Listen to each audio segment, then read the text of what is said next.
The unexplained story that begins where all your imagination ends. All right, let's get right into it. What we're doing today is unpacking a really powerful story, and it's told through two very different poems. But when you put them together, they paint this incredible picture of a nation at its absolute breaking point. It's a story of being pushed down, of fighting back, and, well, of a final reckoning. It all kicks off with this single, defiant line. In English, it translates to a pretty chilling challenge: a stone for the executioner. So you have to ask yourself, what kind of story starts with a line like that? It's the story of a people who have been pushed to the very, very edge. We're going to trace how they got there, and what happens when they finally decide to push back. Now, our story really takes shape inside this powerful metaphor, which comes from the first poem, The Ballad of Asylum's Reckoning. The entire country is framed as an asylum.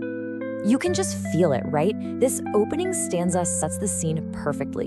You've got this confined space, a population of patients who are dreaming of freedom, and you just know there's something dark going on inside those walls. So here's the code, basically. This simple key unlocks the whole thing. The nation is the asylum. The people are its patients. And the rulers? Well, they're the doctors. The ones who promise a cure, but, only deliver control. The poem then introduces us to these doctors, these three faces of oppression, and they show us exactly how a country can be led into total despair.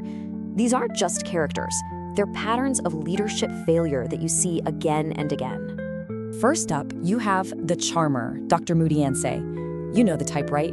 He uses that silver tongue, all these soothing words and empty promises, to lull everyone into a false sense of security. It's that classic move of making people feel safe while you're quietly taking away their rights. Then you get the betrayer. And this is a whole other level. Dr. Nayagam doesn't just lie to his people. He actively sells them out to foreign powers for his own gain. It's this devastating act of treason, literally putting a price tag on the nation's soul. And the last one is the dynast.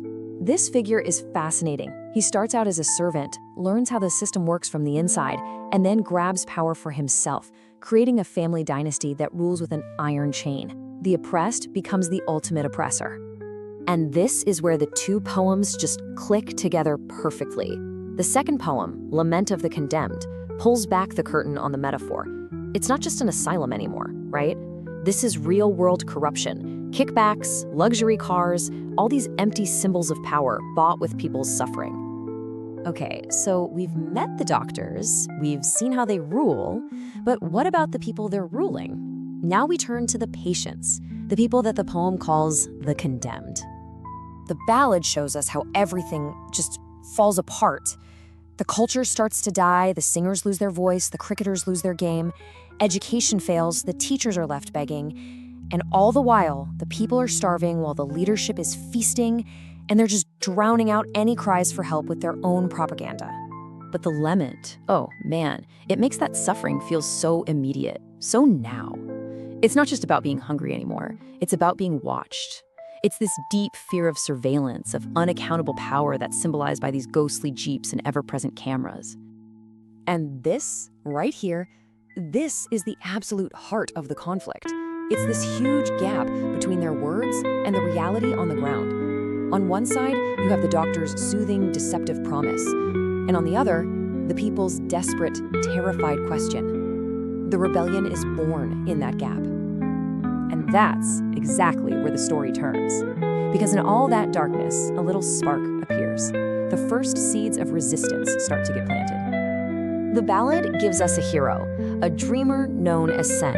And notice this, he isn't some big, powerful warrior with a sword. He's an organizer, someone who whispers hope and brings broken people together, reminding them that they're not alone. And the other poem, The Lament, it just nails this idea down. It basically declares that the empty words, that foolish chatter from the rulers, it just doesn't work anymore. The people have stopped listening. They've stopped buying the lies. Okay, so this is it. This is the moment everything has been building towards. The moment the people, the ones who were dismissed as mad patients, finally wake up to their own power. And when it happens fast. It all starts not with a big speech, but with a single, powerful, symbolic act. They shattered the very locks that held them captive. And from there, the momentum is just unstoppable. They move from the locks to the physical structures of their prison. They don't just open the gates, they tear the bars right out of the walls. And with those physical acts, the real prison, the one built on lies and fear, it finally crumbles. The illusion of control is broken, and just like that, the reign of lies was gone. So what's the last move the powerful have left? Fear. It's their final, desperate cry. They go right back to the lie they started with, insisting the people are mad and can't possibly survive without them. It's the ultimate gaslight, but the spell is broken. But it's too late. The sound has changed. The cries have turned into songs. The ballad ends with this incredible sense of victory. The message is crystal clear. Once the silent people find their voice, no tyrant can call himself their king. Which leaves us with this final thought. A reckoning like this shatters the old world, for sure, but it also creates a new one. So after all the silence is finally broken and the tyrants fall, what comes next? What's the very first song a newly freed people chooses to sing?